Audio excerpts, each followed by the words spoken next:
La revue de presse, Natacha Polony, bonjour. Bonjour Thomas, bonjour Julie et bonjour à tous. Ce matin, une de vos journaux, un nom, un visage, mais deux sujets.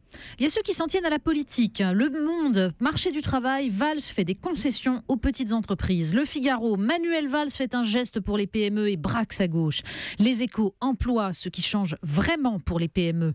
L'Opinion, Valls, flexible mais pas trop, avec le dessin de CAC. Manuel Valls crispé qui montre à François Hollande son plan pour l'emploi. Et le président qui a son petit badge 2017, un CDD renouvelable 2 fois. En voilà une idée qu'elle est bonne. Et puis, il y a ceux qui retiennent la polémique, l'aller-retour à Berlin. Le Parisien, la grosse gaffe, Libération. Valls marque contre son camp.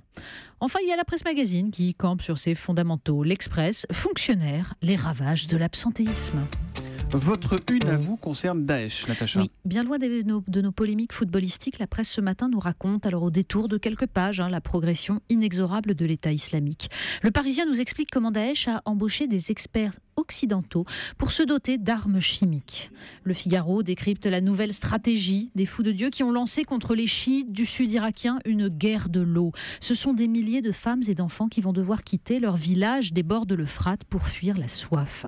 Quelques pages plus loin, le journaliste Jean-Michel Quatrepoint déplore les atermoiements d'un Occident qui considère toujours la Russie comme son seul véritable ennemi le plus dangereux et qui nourrit, dit-il, des alliances ambiguës. Le jour où adviendra un super État islamique, prédit-il, on peut être certain que la Turquie et l'Arabie Saoudite continueront de composer, voire au-delà.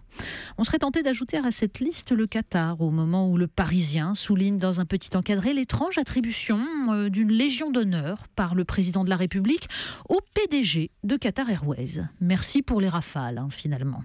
Mais Jean-Michel Quatrepoint souligne surtout le rôle de Daesh dans la tragédie de ces migrants affluents sur les côtes européennes. Faut-il frapper les navires dans leurs ports libyens ? Faut-il faire pression sur les pays africains pour qu'ils aident à mettre de l'ordre ?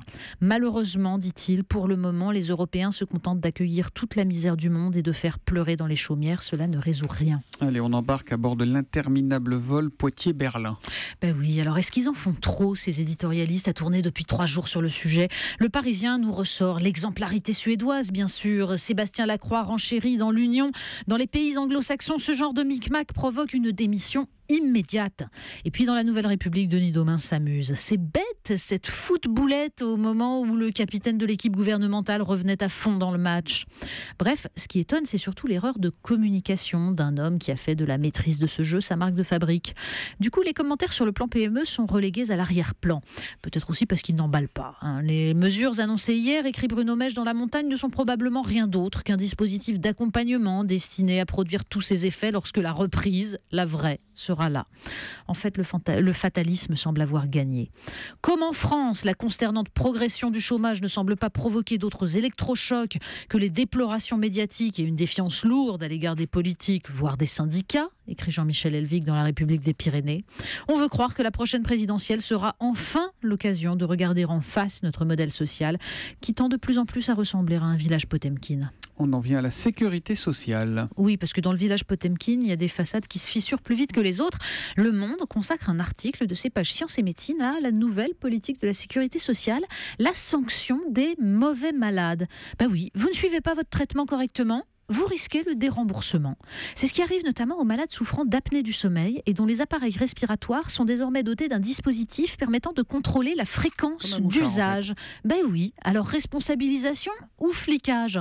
Les médecins, eux, plaident plutôt pour une amélioration du dialogue. Il paraît que c'est plus utile. L'école, c'est encore un sujet du jour dans la presse. Oui, alors que le site du Figaro publie un sondage montrant que 74% des enseignants se sont opposés à la réforme du collège et que 84% d'entre eux ont été choqués par la publication précipitée du décret. Vous voyez, ils ne descendent pas dans la rue, mais 73% par exemple soutiennent le mouvement de grève. Et bien pendant ce temps, le Parisien choisit de nous montrer que l'ascenseur social, malgré tout, il peut exister. Le journal dresse le portrait de 3 jeunes gens, fils de cheminots, de femmes de ménage, d'ouvriers. Ils s'appellent Geoffrey Collignon ou Rida Saad. Ils sont à Normal Sup ou à l'ESSEC. Ils ont fait mentir les terribles, les tristes statistiques. L'un s'est battu contre cette prof de lycée qui lui conseillait plutôt un cursus modeste. L'autre, au contraire, a trouvé sur son chemin un professeur bienveillant. Marion Darrière, aujourd'hui à Sciences Po Paris, défend becs et ongles l'allemand et le latin, Les jeunes, dit-elle, n'ont pas besoin qu'on abaisse le niveau pour le mettre à leur portée. Je trouve ça humiliant pour ceux qu'on veut aider. En fait, ils sont tous la preuve que c'est l'exigence qui grandit les plus faibles. On termine avec une polémique japonaise. Mais oui, le site Slate nous apprend donc que le Japon est en émoi. Une bibliothèque vient d'organiser, à grand renfort de partage vidéo sur YouTube, un parcours de dominos géants composé de livres. Après tout, c'est un parallélépipède rectangle, et à quoi ça pourrait servir d'autre, on se demande bien. Alors, scandale dans le pays quand même. Une internaute rappelle qu'on lui avait appris dans son enfance à ne jamais maltraiter cet objet considéré comme sacré. Un autre supplie qu'on n'utilise pas son livre préféré pour ce genre de jeu idiot.